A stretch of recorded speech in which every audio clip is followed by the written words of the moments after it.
And he said, John, you're not jumping. You need to jump. Okay. Take 2 steps forward and jump and touch the ceiling. So I take 2 steps forward, I jump, and I actually touch the ceiling. And he's like, whoa. John, I think if you put on 20 pounds, you could be a Division I athlete.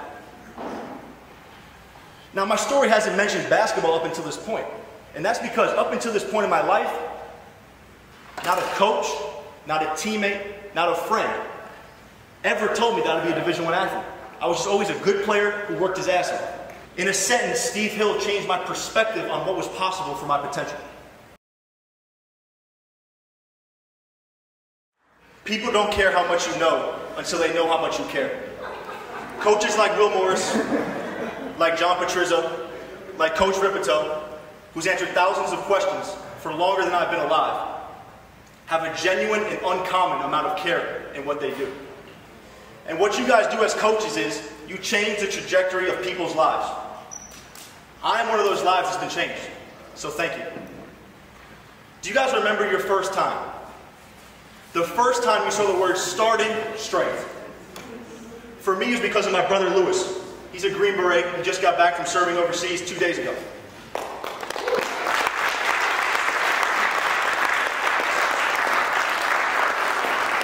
And the one thing you need to know about the two of us is we love, and I mean absolutely love, free shipping. We're the type of guys, we'll spend $20 just to save the $5 shipping fee. So I'm 16 years old, and he's on EliteFDS.com, and he's buying apparel, and he's $20 short of free shipping. So he goes to the book section. He sees his book called Starting Strength, 2nd edition. It looks pretty interesting, so he buys it, and he gets the free shipping. Now at the same time, I'm entering the weight room for the first time in my life. So what arrives at my door? Starting Strength. I open the book, and the first thing that strikes me is physical strength is the most important thing in life. This is true whether we want it to be or not. Shit. The most important thing in my life at this time is who's going to sign my yearbook. So I continue on with the book. I read about the squat. Instead of a page or a paragraph on the squat, it's an entire chapter. I get to the press. Damn, maximum strength didn't even tell me I needed to press. What is this movement? I get to the deadlift. Instead of telling me you need to deadlift, it actually shows me this is how you deadlift. I get to the bench press. I'm a little bit more familiar with that. Like everything else. Eventually, I get to the power clean, and I gotta be honest, I sort of skimmed that section.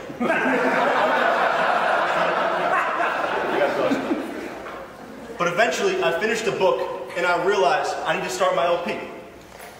So I start my novice linear progression at 6 foot, 165 pounds, with a 95-pound squat for 3x5. A genetic freak.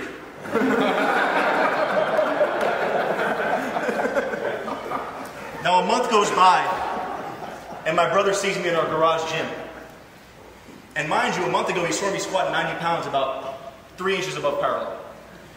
So I load that thing to 225, and he has no idea what to expect. But I squatted. I squatted for 3x5 with my new low bar squat form.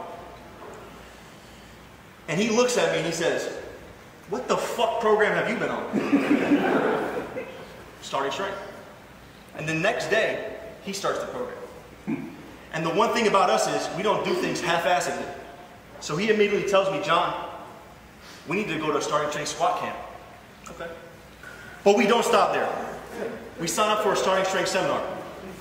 Nick DiAugustino, who is now a coach, at the time, he was attending it, just like me and Lewis. He squats 405 for 5 with the most perfect form you've ever seen, textbook. And I'm looking at that inspired. My little 275 squat at the time is not enough. I need to get stronger. But the most inspiring thing was during the power cleaning section. I already told you I didn't read the power clean chapter. So I needed a lot of extra instruction. And my coach was Steve Hill. And he said, "John, you're not jumping. You need to jump." Okay. Take 2 steps forward and jump and touch the ceiling. So I take 2 steps forward, I jump, and I actually touch the ceiling. And he's like, "Whoa." "John, I think if you put on 20 pounds, you could be a Division I athlete." Now, my story hasn't mentioned basketball up until this point.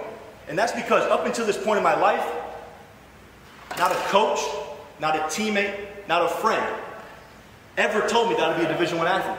I was just always a good player who worked his ass off. In a sentence, Steve Hill changed my perspective on what was possible for my potential. He gave me the blueprint for what I need to do. I needed to work on my skills and continue to do that, yes. But I need to gain 20 pounds and I need to get strong. Strong like D. Agostino strong. Now, the one thing you need to know about basketball is it's a year-round sport. So if you're serious about this, you're going to have to train through the season at one point or another. I can remember playing 5 games in a weekend for my AAU basketball team. And then on Monday, it's time to squat.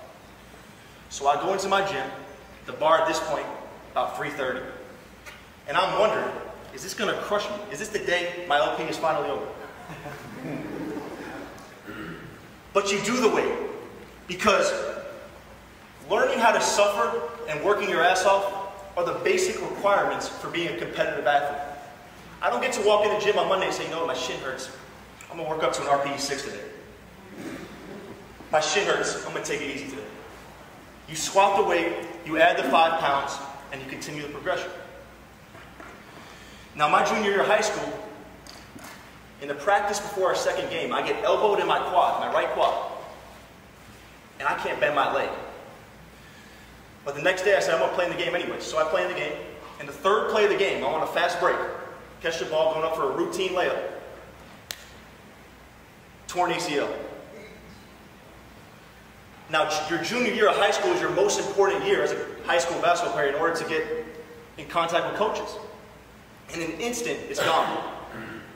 So I call up Rick. I'd been to the seminar. I said, Coach, what do I need to do to get back? And he says, John, listen, you've got to get a patellar tendon autograft, and you're going to have to squat. You're going to have to squat about 3 months before any PT or doctor is going to tell you you have to squat. But this is what you got to do. Typical Rick fashion. So I squat. 3 days a week, I squat, deadlift, overhead press, bench press, and 1 day a week, I do the silly bullshit PT exercises. But it gets to the point where 9 months later, I'm walking into my senior year with a 405 squat, a 495 deadlift, and no knee pain. To put things in perspective, as a sophomore on varsity, I averaged 8 points a game. As a freshman, I averaged 4 points a game. As a senior, after listening to what Rip said and taking this thing seriously, I averaged 27.5 points per game. Second in the entire triangle area to a guy named Gary Clark, who's a 6'8" power forward for the Houston Rockets in the NBA right now. What gets you here is not going to get you there. And strength got me there. Now, because I missed my junior year, it was still not easy for me to get on the college team. After my friend Dylan Streetpay emailed just about every college coach in the country, sending my stats and whatnot, I got one workout with a team called North Carolina Central University, Division I school in Durham, North Carolina. Now, they said I could come to this workout and there was going to be 3 players there. What I didn't know was the 3 players there were 6'8", 240 pounds, Will Ransom, 6'7", 245 pounds, Kyle Bennett, and 6'6", 215, Delvin Dickerson, and he's got a 42-inch vertical. Welcome to college basketball. So even though I'm in the big man workout, which I didn't expect, there's the top assistant coach is there, and he says, we're going to do post-wars today. And what post-wars is, there's a hoop, you're about 3 feet from it, and it's one-on-one, and you have 1 dribble to score the basketball. There's a ton of physical contact in this drill. So at 6'205", I won 2 of the 3 spots against them. Not coincidentally, 3 days later, I get a call from the head coach, and he says, John, we'd like you to be on our North Carolina Central University men's basketball team. You see, starting strength is about strength, but it's also about the pathways that come from strength.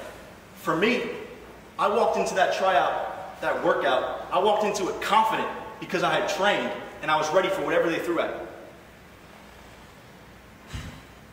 It wasn't a jump shot. I didn't shoot 1 time in that workout, and that's my specialty.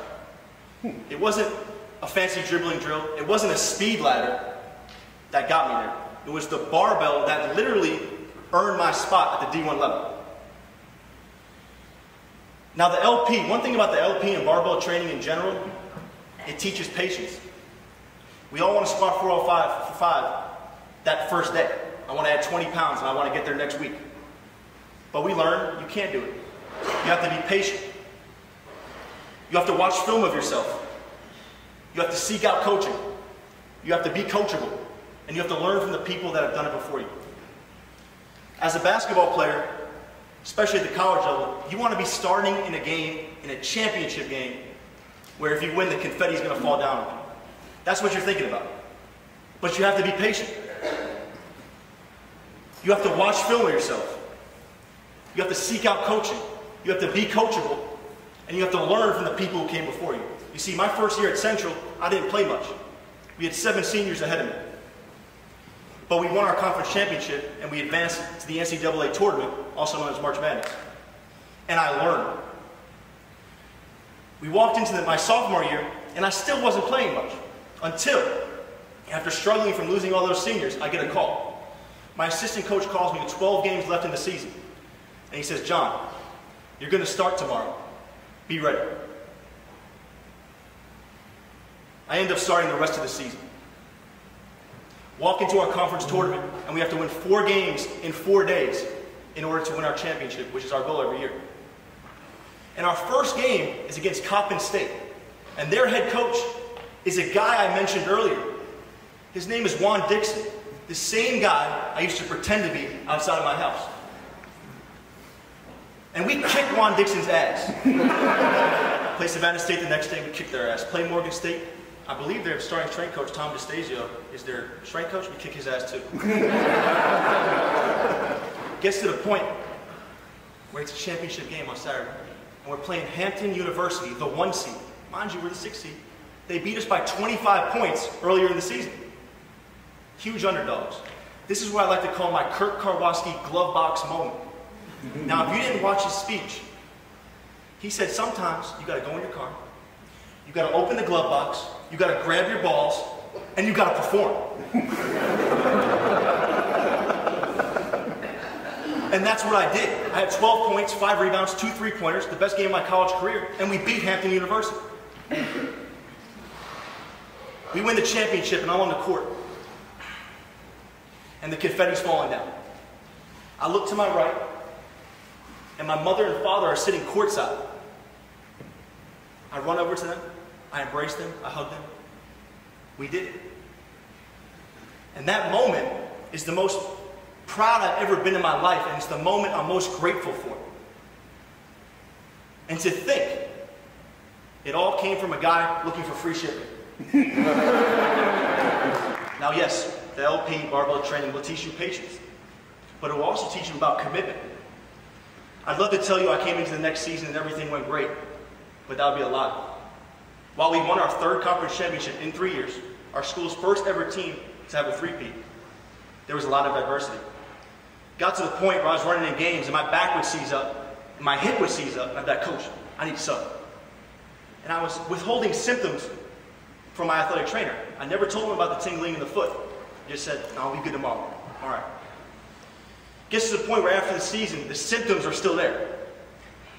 So I go to the doctor, get 2 MRIs done, and he says, John, you need to take 8 weeks off to rest. And if you don't get better in those 8 weeks, you're going to have to get a back fusion. I look at him and I say, there's no fucking way I'm getting a back fusion and risking my career. So I do what any normal person would do here. I go to YouTube, I type in starting strength back pain. And Will Morris pops up. The guy's talked about this for 12 hours.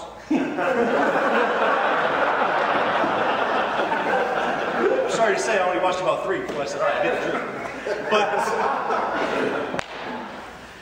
so I send Will an email. And he tells me, John, I looked at the MRI results, I sent him all that information. It was a long email, like he said. And he said, John, you need to train. So I'm at a crossroads here. Do I take 8 weeks off like the doctor says? Or do I trust a guy I never met and train? Well, I took a step back, thought back to my knee injury. You know what? I know what I got to do. So I trained. 8 weeks later, I'm here today, and there's no pain. And Will put it best to me when he said, it's all about finding a diagnosis that makes sense, which I didn't have until I talked with him. Getting an intervention for that diagnosis for me was tempo squats with a pause, everything under control for about 4 weeks before eventually now I could do sets of 5. And then training through pain and training through injuries. Because of Will Morris, my senior season is no longer in jeopardy. And I learned a hell of a lot about what it means to be committed to something. Now, I was joking earlier about how the most important thing to me before starting strength was getting my yearbook signed. But at my school, when you were a senior, you get a page dedicated to you, and you can put a quote, an image, whatever you want on it in your yearbook. So my senior year of high school, I put a picture of Big Jim Williams, my favorite weightlifter of all time, and a quote. And that quote said, "I welcome you to the community of people who has decided that easy will no longer suffice. Mark Ripito." You see, nothing about barbell training is easy, but it's worth it. It took me, a kid who was a good high school player, to average, and it allowed me to get to the point where next year, I'm going to school to get my master's degree paid for while playing the sport that I love. But starting strength isn't just about strength. It's about the pathways that come from it. The pathways that include starting confidence, starting patience, starting commitment, and ultimately, starting success. You see, this community changed the trajectory of my life. People don't care how much you know until they know how much you care. Through adversity, through a torn ACL, through a back injury, through a hip injury, through high school, and through college, the starting strength community has been there for me. It's taken me from here to there as an athlete, but more importantly as a person. And my favorite speaker, Inky Johnson, he always says this. He says, people don't burn out because of what they do. They burn out because they forgot why they do what they do. They forget the why. I hope that my story has shown you the importance and the why of what you guys do. But more importantly, I hope that my story has reminded you of the moment in time where you decided to make this a career. Let's get back to how we felt in that moment. Thank you for your time.